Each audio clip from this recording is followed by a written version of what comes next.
for dropping out, she was determined to make sure that she can have an impact on that. She wanted these foster parents to be encouraged and supported, and she made that her mission. So when a family in our community receives a foster child in their home, she organizes a meal train. If they need clothing or furniture, she finds it. She connects families with resources, with carpools, whatever these families need. She is a listening ear, and she loves them through that process of fostering. And she does this all the while she's caring for special needs foster children in her home and caring for her own children. She spends hours rocking drug-addicted babies. She endures slamming doors and screams of teenagers. She spends weeks at the pediatric intensive care unit with sick babies, the 4th time in 3 months. And she finds balance in the chaos. Or maybe she thrives in chaos. But Kate's greatest wish, and I took this right off of her blog, what Kate says is, I'd love it if our community can be so awesome to understand how to support the fraction of people in Hall County who are crazy enough, I mean cool enough, to take on this 24-hour day, 7 days a week ministry by encouraging them not to become part of that 50%. Let me share with you what others have to say about Kate. Oh.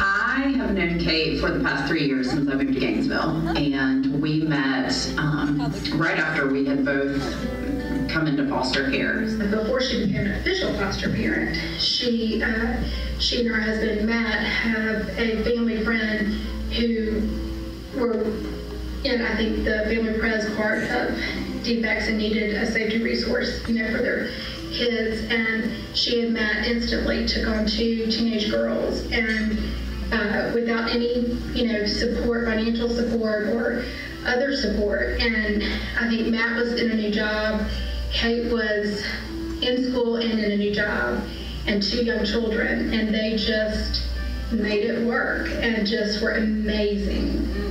She's just a genuine person. She is who she is. You love all of it, all of the chaos and all of it. What does a typical day look like at the Lovell House?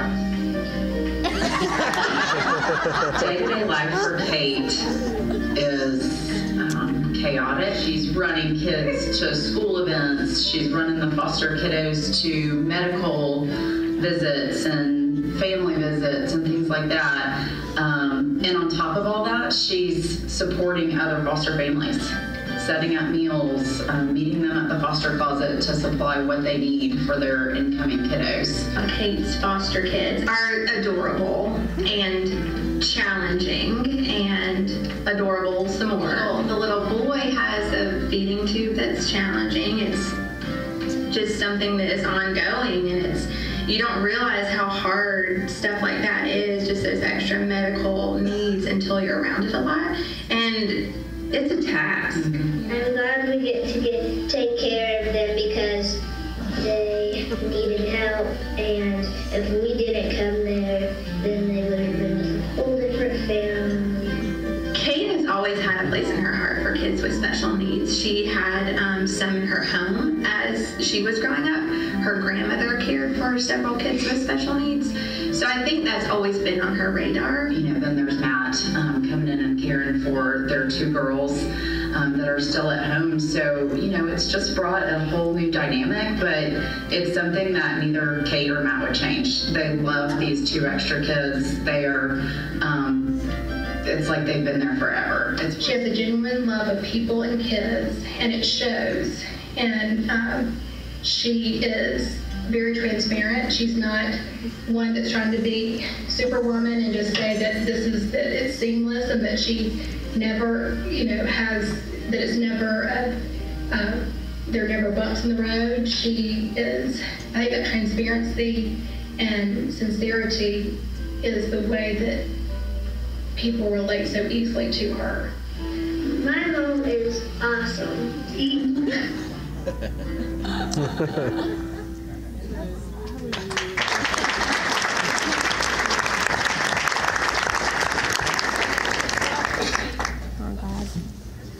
Would you help me welcome Kate to the stage?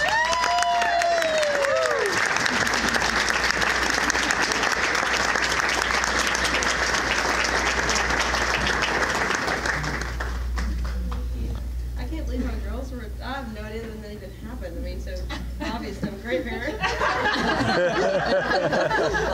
Well, A great parent.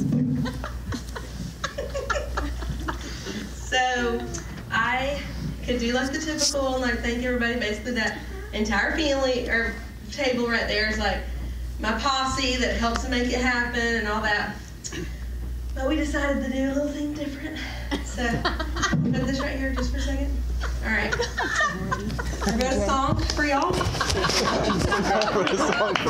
And I didn't realize there was this many people when I was like practicing it at WIC this morning. 3-hour WIC visit. So anyway, okay. Who knows Fresh Prince of Bel-Air? Okay. Now if I mess up, It's okay. We're gonna read. it's okay. It's okay. Yeah, we got you. Okay.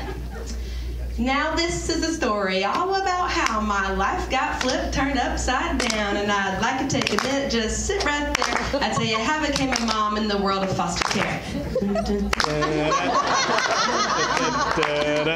In Northeast Gainesville, born and raised on the lake was where I spent most of my days. Chilling out, maxing, relaxing, all cool and all, hanging with the pool kiddos out by the pool. Went a couple of prayers. I knew that we should. Trying to convince the cubby that we knew that we could. We had a lot of plans, and our families got scared. They said, "You're crazy about your mind for doing foster care." I Googled all the info, and when it came clear, CASA was the best and took away all my fear. If anything, I could say that this plan was rare, but I thought, nah, forget it. We can do foster care. Fax pulls up to the house with about 7 or 8, and I yelled to the worker, "Y'all homes, get a waiver." I looked to my team, and Mo was finally there, sitting on the throne as the queen of foster care.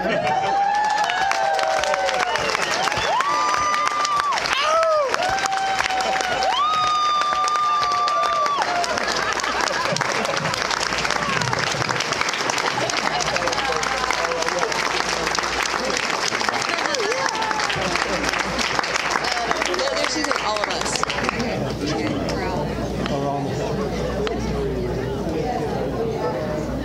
Do you want to fill it? Well. Well.